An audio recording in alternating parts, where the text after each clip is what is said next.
automatically applied to 1,000 jobs in 24 hours and got 50 interviews! Exclamation point. Second headline, rise in AI generated resumes overwhelms recruiters with low quality applications. Funny, ironic, could we have seen this coming? Probably. And that's where I think that you can really come in and start helping them to see like, hey, what happens if you continue in this current way? How are things going to continue to proceed? Because it's not a status quo where things are going to continue as is. The rise in these AI applications is going to make that even more inefficient and more time spent. It's not going to get better. In fact, it's going to get worse. Initiating becoming a hiring machine sequence in 3, 2, 1.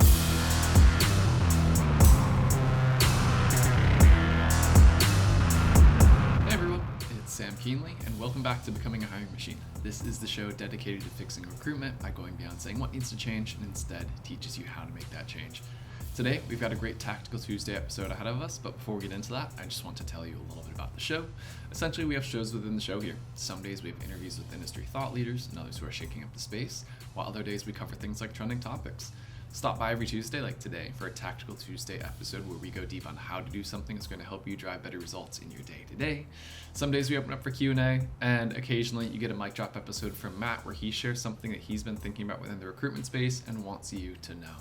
As a reminder, if you like the content we share here on the show, make sure that you subscribe for more. All right, today is Tactical Tuesday. Over the past couple weeks, I've seen a couple of interesting headlines.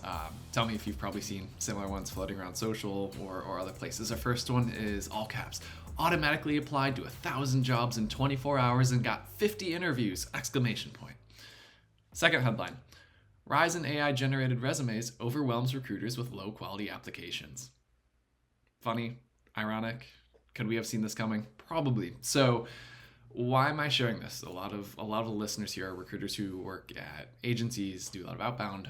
What does this have to do with you? How does this apply? And that's exactly what I want to get into, because I think there's actually really big opportunity for recruiters just like you. So a little bit of background for anyone that may not be familiar with what's going on in this. I did some quick research on it just to help prepare for this conversation, but I'm going to read for a second just a couple snippets from articles to help lay the land.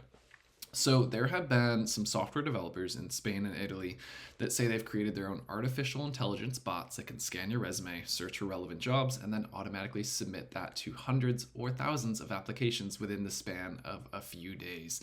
So the quick takeaway here is job seekers flood employers with AI-generated applications. So we all know Easy Apply. This is kind of taking that a step further. So one of these developers, they did this to scratch their own itch as he was trying to get his own role. And what he found was that initially less than 1% of his applications had turned into interviews, which was about the same rate as before. But the reason he didn't care was because he had software that was up and running doing this. And he was quoted saying, "I just put the program to work in the morning and stopped it after 12 hours without futile hours on my side. It used to take me 30 to 60 minutes to manually apply to a single position, but my new job search partner submitted applications every 5 to 10 minutes for me during the day over the course of about 4 months." Then there's another Italian software engineer saying he similarly created a bot that can apply for 1,000 jobs in 2 days, and it scans openings, writing resumes and cover letters fit the job descriptions. And this individual is the one who was able to use his own tool to land 50 interviews, which he said was a lot for the sector. All right, so that's some background on those individuals. Then if you take a quick scroll through LinkedIn jobs, this is me at this point. Just this morning I was doing this before we even got into this.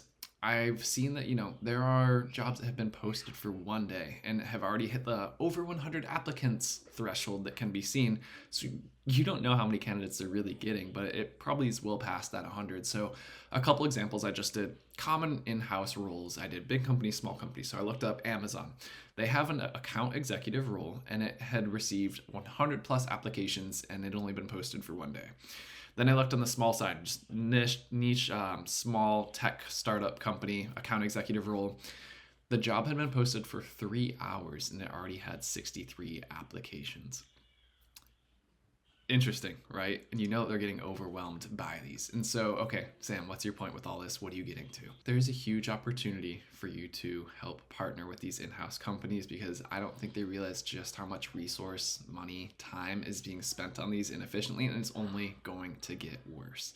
So you should be reaching out to these companies. And here's what I'm thinking you could do. So knowing what you know, you could probably pull together information about how much time it takes to review an application, multiply that by the number of submissions that they're getting. You'll want to do this on a case-by-case basis. Go look at the company, find out who's posting on LinkedIn, other job boards, and see the number of submissions. You can make some estimates, everything else. And so you have that number. You can then run that through what's the likely conversion rate to be making it to the screening call, which, knowing these AI applicants, it's going to be a very low number. And you can calculate how much time is being spent just to get one qualified candidate up to that point. And that's not even to the hiring point. That's just to the screening. So you can even keep running down that funnel. Show, okay, knowing what you then know about screening to the application, or sorry, to the hiring part, run it through. How much time is spent? How many internal hours are spent to figure out like what's needed for that one position? And this is exactly where you can come in, and you can show like how much time does it take you to source and then find those qualified candidates to contact them.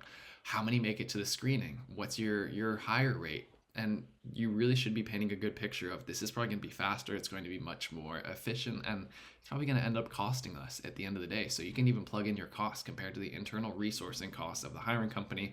So you'll probably want to do some research for this, make some assumptions based on, the number of employees they have, how many people they might have on TA teams, their seniorities, everything else. But what you'll probably find is that, some big companies like the Amazon I mentioned, they can probably afford some of these inefficient costs, but I'd still say it's absolutely worth reaching out to them. The smaller companies, on the other hand, that tech startup, they probably have one, maybe two TA leaders at best, but it may just be the hiring manager that's doing this. And they were thinking, hey, I'm just going to go toss it on LinkedIn, wait for applicants to come in during lunch, during late hours, I'll start going through those. I can't imagine those leaders having a lot of time and being able to afford just going through all those inbound applications. And that's where I think that you can really come in and start helping them to see like, hey, what happens if you continue in this current way? How are things going to continue to proceed? Because it's not a status quo where things are going to continue as is. The rise in these AI applications is going to make that even more inefficient and more time spent. It's not going to get better. In fact, it's going to get worse.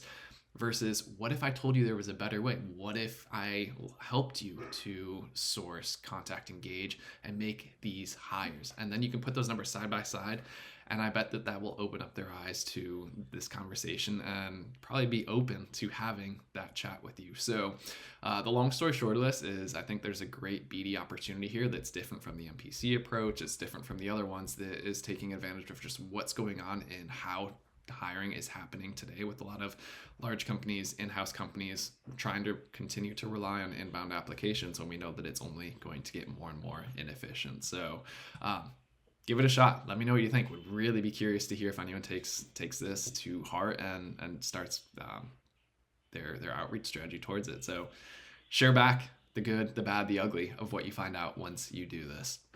So hope you enjoyed this episode. Hope it inspires a couple different thoughts for you to run with and you incorporate it in your day-to-day moving forward. So as we wrap, Becoming a Hiring Machine is a production of Loxo. If you like this episode but you're not sure where to go next, we've got a link to a similar one in the show notes, and you can find those in the description of your favorite podcast streaming platform, as well as on our website. Full video episodes are available on YouTube, and if you ever have questions for us or are looking for advice, send it our way, podcast@loxo.co. And lastly, if you enjoyed this episode, make sure to leave us a quick rating in your podcast streaming platform. It only takes you 3 seconds, but it's going to help other recruiters like you to find us. All right, everyone, that's the show. That was a Tactical Tuesday. Until next time, bye, y'all.